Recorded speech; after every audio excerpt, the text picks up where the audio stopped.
UG qualify करने के बाद सबसे बड़ा कंफ्यूजन क्या होता है, काउंसलिंग कितने टाइप की होती है और हमें किस किस काउंसलिंग में अप्लाई करना चाहिए।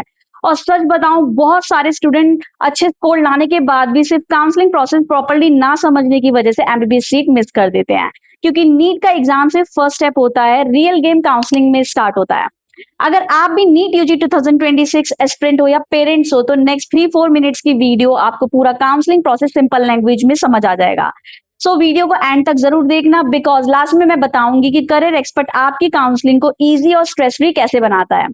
सबसे पहले एक इंपॉर्टेंट बात समझ लो, नीट स्कोर सबके लिए कॉमन होता है, लेकिन एडमिशन एक सिंगल काउंसलिंग से नहीं होता। इंडिया में मेनली 3 टाइप्स की काउंसलिंग प्रोसेस होती है और हर काउंसलिंग का रजिस्ट्रेशन रूल एलिजिबिलिटी अलग होता है। अगर आपने किसी इंपॉर्टेंट काउंसलिंग का फॉर्म मिस कर दिया तो आपके एडमिशन चांसेस डायरेक्टली कम हो सकते हैं।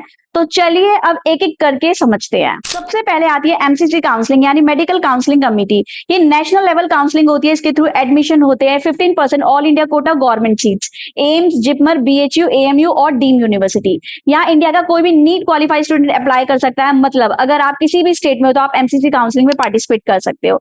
लेकिन यहाँ कंपटीशन काफी हाई होता है और चॉइसलिंग स्ट्रेटेजी बहुत इंपॉर्टेंट होती है। कई बार स्टूडेंट रैंडम कॉलेज भर देते हैं विदाउट प्रॉपर प्लानिंग और बाद में रिग्रेट करते हैं। अब सेकंड टाइप होती है स्टेट काउंसलिंग। हर स्टेट की अपनी काउंसलिंग अथॉरिटी होती है, जिसे जनरली डीएमई यानी directorate of medical education conduct कराता है। यहाँ मेनली कवर होती है 85% गवर्नमेंट मेडिकल सीट्स और स्टेट के प्राइवेट मेडिकल कॉलेज। और यहाँ एक इंपॉर्टेंट पॉइंट समझो, हर स्टेट के रूल्स डिफरेंट होते हैं। कुछ स्टेट में डोमिसाइल कंपलसरी होता है और कुछ ओपन स्टेट होते हैं, जैसे जहां दूसरे स्टेट के स्टूडेंट भी प्राइवेट कॉलेज में अप्लाई कर सकते हैं। इसी वजह से बहुत सारे स्टूडेंट कंफ्यूज हो जाते हैं कि हम किस स्टेट में एलिजिबल हैं।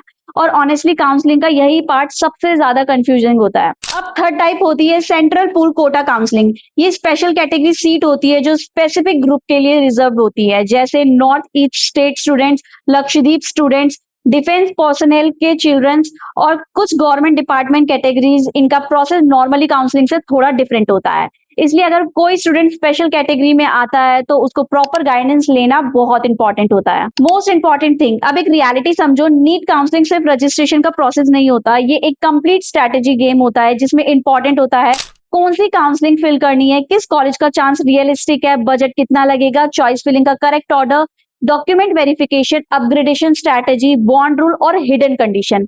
और एक स्मॉल मिस्टेक भी आपका पूरा 1 साल इफेक्ट कर सकती है। इसी वजह से प्रॉपर गाइडेंस बहुत इंपॉर्टेंट है और यही करियर एक्सपर्ट आपकी हेल्प करता है।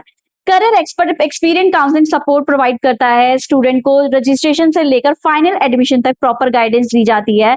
अगर आप करियर एक्सपर्ट से काउंसलिंग सर्विस लेते हो तो आपको मिलता है personalised college guidance, state and MCC counselling planning, choice filling assistant, budget based college filtering, document support, genuine admission guidance, regular counselling update, dedicated support team assistant. और सबसे important, no fake promises, no fake guarantees, सिर्फ genuine guidance based on your score, category, budget and eligibility.